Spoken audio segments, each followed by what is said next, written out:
তিরুপতি মন্দিরে কর্মী ছাঁটাই নিয়ে বহুদিন যাবত কিন্তু বিতর্ক চলছিল।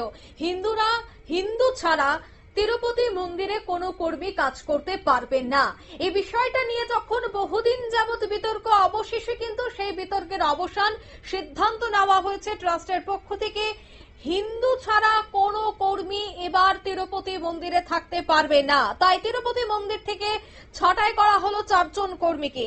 তিরুমালা তিরুপতি দেবস্থানম এই সিদ্ধান্ত, নিয়ম অনুযায়ী প্রত্যেক কর্মীদের হিন্দু ধর্মের হতে হবে। বিস্তারিত সে বিষয়ে জানবো। টেলিফোন লাইনে যুক্ত হয়ে গেছে সিনিয়র এক্সিকিউটিভ এডিটর বিথিন সরকার। বিথিন, কি বলবে এই বিষয়টা নিয়ে? দেখো, 2007 সালের অনেক আগে থেকেই এই তিরুপতি তিরুমালা দেবস্থানম এদের একটা দাবি ছিল যে তিরুপতি মন্দির যেহেতু হিন্দুদের কাছে দাক্ষিণাত্যের একটি উল্লেখযোগ্য তীর্থস্থান, সেই জায়গায় একটা অভিযোগ ছিল যে সেখানে যারা কাজ করবেন তাদেরকে হিন্দু রীতিনীতি সবকিছু মেনেই সেখানে কাজ করতে হবে।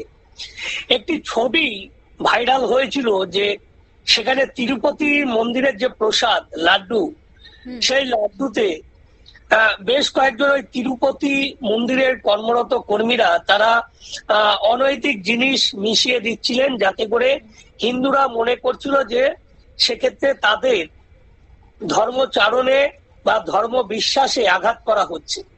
এরপরে দেখা যায় যে 2007 সালে এই বিষয়টি চরম জায়গায় পৌঁছায় এবং মাফ করবেন, তখন থেকেই এই তিরুপতি তিরুমালা দেবস্থানম কমিটি অর্থাৎ তিরুপতি মন্দির যে কর্তৃপক্ষ দ্বারা পরিচালিত হয়, দেখো পাহাড়ের নিচের অংশটা হচ্ছে তিরুপতি এবং পাহাড়ের উপরে যেখানে মন্দিরটি রয়েছে সেটার নাম হচ্ছে তিরুমালা। এই 32 কিলোমিটার পথ, পাহাড়ি পথ অতিক্রম করে তিরুমালায় পৌঁছতে হয় যেখানে মন্দিরটি রয়েছে।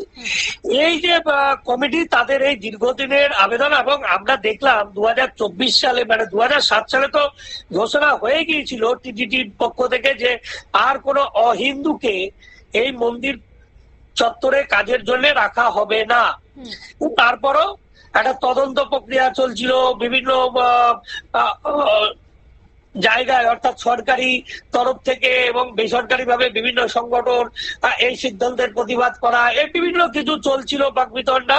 তার মধ্যে কিন্তু এই আন্দোলনটা চলছিলই দীর্ঘদিন ধরে, এবং সেই জায়গায় দাঁড়িয়ে 2024 সালে আমরা উত্তর পূর্ব ভারতের প্রথম চ্যানেল নিউজ ভ্যানগার্ড আমরা এই খবরটিকে তুলে ধরেছিলাম, এবং সেই 2024 সালের রেস চলতে চলতে এই 2025-এ আমরা দেখলাম যে ফেব্রুয়ারি মাসে কিন্তু 18 জন অহিন্দু কর্মীকে প্রথম ধাপে তাদেরকে কাজ থেকে বিতাড়িত করা হয়, এবং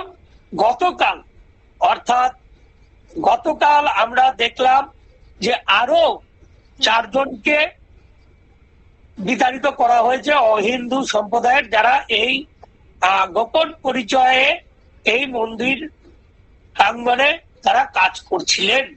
এবং সেই জায়গায় দাঁড়িয়ে টিটিডি জানিয়েছে যে যতদিন পর্যন্ত না এই সম্পূর্ণরূপে অহিন্দুদের এই মন্দির পরিচালনা, মন্দির কাজকর্ম থেকে বিরত না করা হচ্ছে, ততদিন পর্যন্ত তাদের এই আন্দোলন চলবে।